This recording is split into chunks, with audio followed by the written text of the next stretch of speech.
Thank you very much, Sergio. My presentation is on party government at the European level between responsiveness and responsibility. It is based on a paper, partially based on a paper I wrote with Richard Katz and the late Peter Mayer, and especially the conclusions, especially the conclusions come from that paper, so I need to mention it. It's under review for publication in English, but it was published already in Italian, and the reference is there, and if anybody's interested, I can give it to you. Why party government?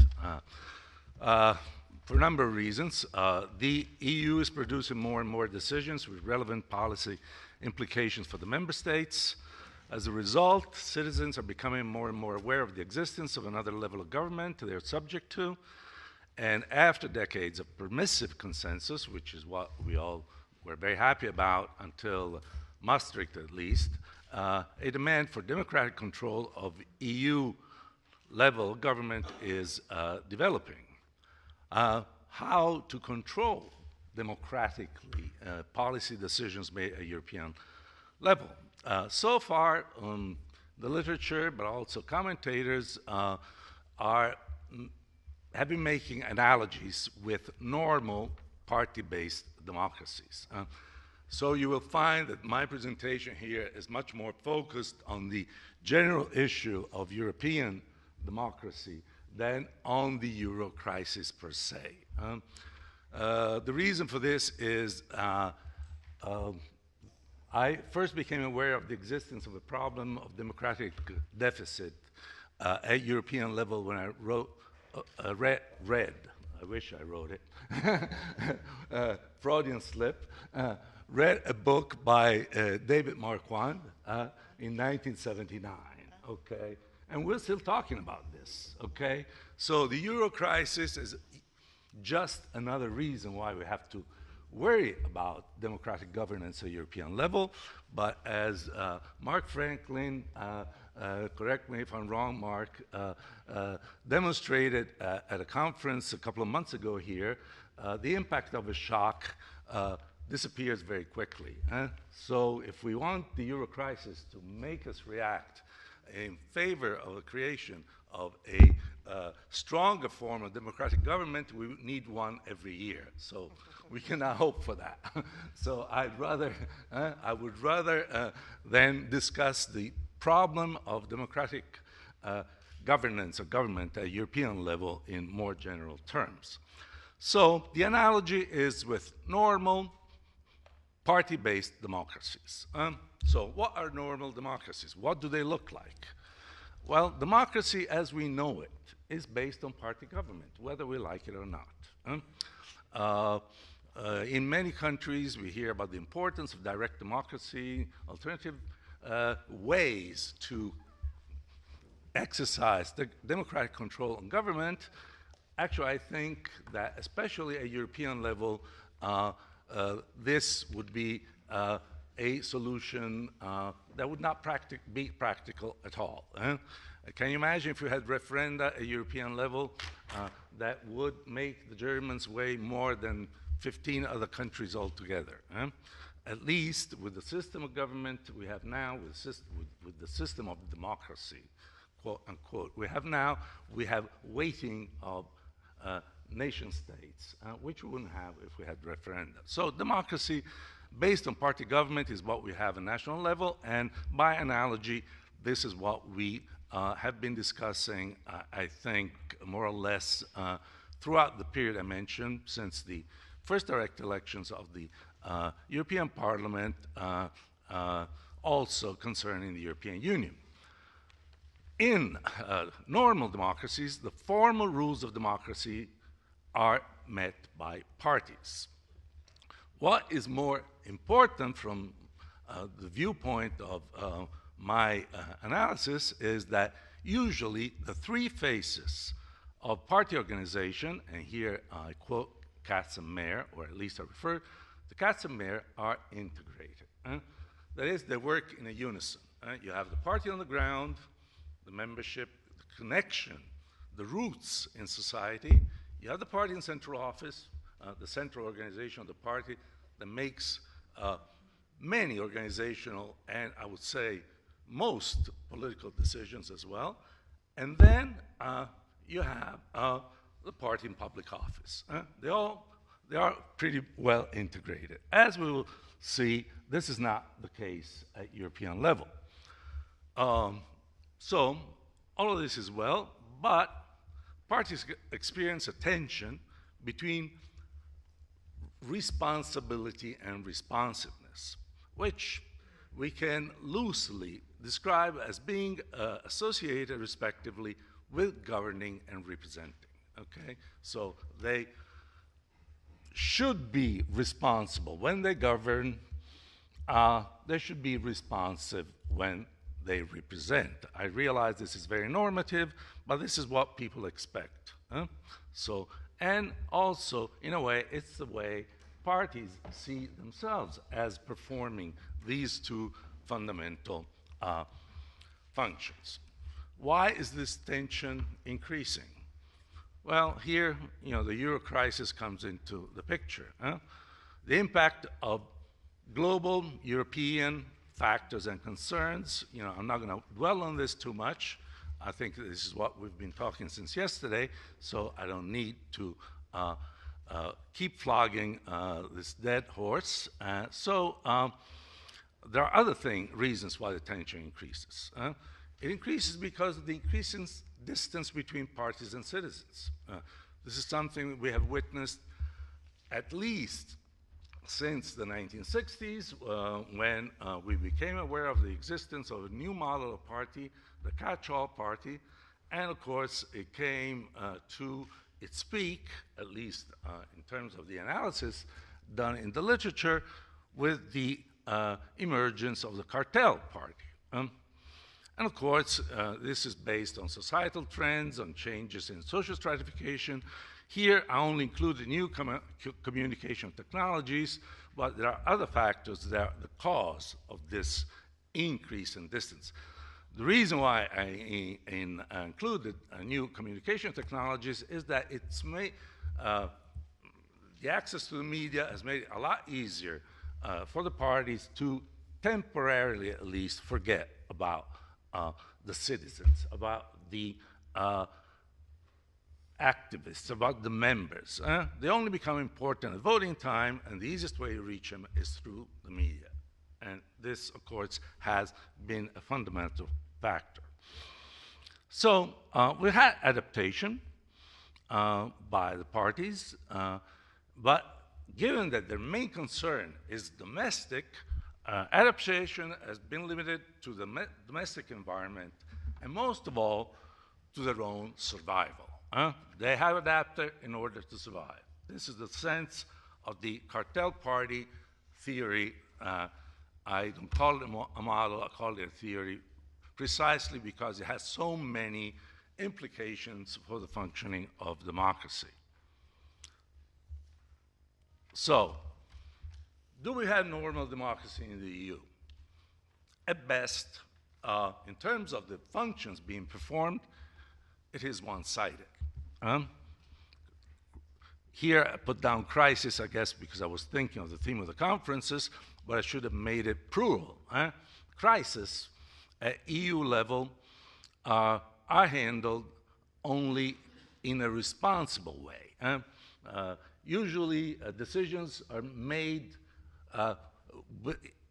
in a responsible more than in a responsive way. Also, if intergovernmental procedures are used. The Commission, we know, has always been depicted as the responsible branch of European government, but even if intergovernmental decisions are made in a responsible way.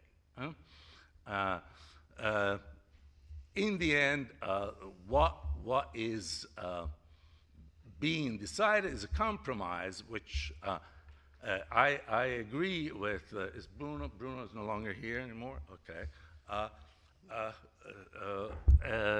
I think I agree with Bruno De Vita that much more often than not, the in the Council of Ministers, in the the European Council, the participants wear the national hat. But in the end, the decision has to be responsible more than responsive. So, and of course, one of the reasons why this is the case, we have more responsibility than responsiveness, is that there's still a lack of democratic party government at EU level. The first and foremost reason for this is the inadequacy of the European Parliament's powers. Yesterday in the panel, discussion came up about, can we have a demos without contestation? Whatever the outcome of that discussion was, we certainly cannot have a party system unless we have a developed dimension of conflict, political conflict, which can only be right now in the European Parliament. And if the Parliament doesn't have powers, then whatever competition we have is inconsequential. The second reason why we don't have party government is that the parties may be strong, they are perhaps stronger than some of the parties in national polities, even federal polities across the world, but they certainly are not integrated in terms of a fusion, positive fusion of the three major organizational components distinguished by Katz and Mayer. They all go their different ways. And what is more important is that the party on the ground, the national parties, I will show you in a graph in a couple of minutes, I don't have that many, how this happens. Party on the ground is actually competing with the other faces. The national parties have alternative ways to impact on the European Union. This point was made very clearly yesterday by Wojciech Gagatek and Stephen Van Hecke in another panel. The parties are in this very paradoxical situation. They need the national parties because they are their link with the citizens, yet the national parties have a different agenda so far. Okay, so this is a big problem. Third, we have the absence of a Euro-level party system in terms of the non-existence of patterns of competition at European level. The parties do not compete. If they compete in different ways in different arenas, as we will see. The fourth one, I don't know why I put it here because it's not as crucial, but anyway, it still has, it explains partially the previous one, number 3. We still have a centrality, I would say, even more than a centrality, of national governments in the election of the President of the Commission and other important positions. Can we improve? Actually, I have 6. I took my own time. Okay. The positive elements. They mostly concern the party in public office. The EP party groups. There is a high value ideology and issue homogeneity, which is demonstrated by high levels of cohesion. Some people are a little more skeptical. I am with them, but let's say that the prevalent agreement in the literature is that there is cohesion. Party families are successful, again, in the parliament. Only 5% of all MEPs do not join EP party groups. The success of party families is also demonstrated by their ability to attract national parties from most EU member states. 27 socialists, 26 EPP, okay.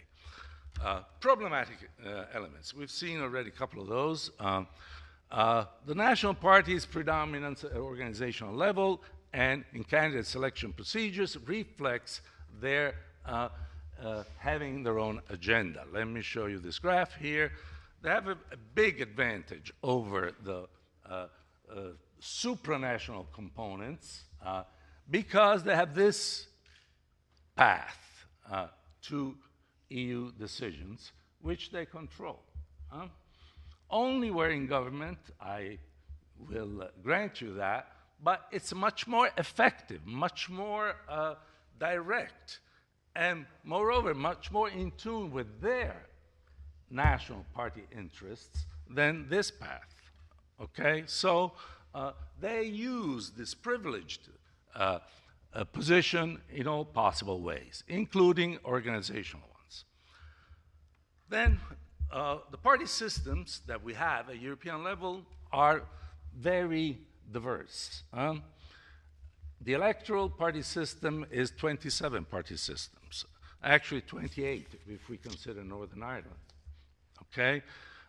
Then we have one in the EP, which is good. It worked pretty well, although the decisions are not very fundamental. And then we have a totally different ballgame in the Council of Ministers, where we don't have opposition parties. So how do you create a majority in opposition in the Council of Ministers along party lines? Only on the basis of national coalitions. Very low level of electoral transnationalization, again, scarce homogeneity in vote distribution, and most importantly, at the real European level, very weak patterns of party competition. Okay, this was seen. How can we promote a European party system? Usually, in keeping with the analogy with national systems, we see presidential, but more often semi-presidential, with an idea that the parliament should control the executive, albeit elected directly one way or another, or an even more straightforward parliamentary option. This is what we've seen over the years. These, of course, need extensive constitutional reform, but in the end is what we need. But before we come to that conclusion, let's see whether there are other ways to enhance, to stimulate the development of a Euro party system. So far, two areas, unexplored areas of potential Euro party involvement, the European Citizens Initiative. I know it's not meant for this purpose, but since it requires a collection of signatures in a number of countries, it can only be done by organizations that have a pan-European, pan-Euro reach, and I can only think of the European parties as having that kind of reach. The other one is much more promising. It was mentioned yesterday already in the panel I mentioned, so I will not dwell on this too much, the designation of candidates to the presidency of the Commission. This could really create a pattern of competition, which would make the European parties more visible. And then, of course, we have electoral reform and party statute and financing. I will skip these two, simply saying that they can help, but they are not in any way a definitive answer to the problem. So, what is the possible solution? National parties we have seen, so this is a problem we already have at national level. We see as being more serious at European level, but we have it also at national level. The combination of the representative and governing function. Euro parties have no governing functions, and this is Peter Mayer's idea, that's why I mentioned which I find very appealing. We have to think about it a little more, but I'm presenting it here to have reactions. They can concentrate on the articulation of interests and being, of course, representative. So this apparent handicap, not having powers, can be exploited to reform. So what was the solution we were proposing in that paper? The new regulations, party statute, electoral law can help, but they're not enough. Therefore, we must. The only option, the only serious option is treaty reform, and what we propose is a separation of powers. The only way this is going to work is by having the parliament legislate and not control, and maintain the national government's role in the appointment of the commission. Actually, here, I'm sorry.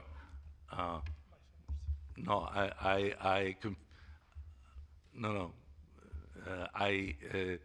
we need the direct election of the commission. I'm sorry about that. But what is important is that the parliament cannot be called to control the commission. The states would find this unacceptable. I think the parliamentary solution is what has always made it impossible for any sweeping reform of the treaties to be carried out. And so this is the, I admit, probably controversial solution we were proposing. Thank you very much.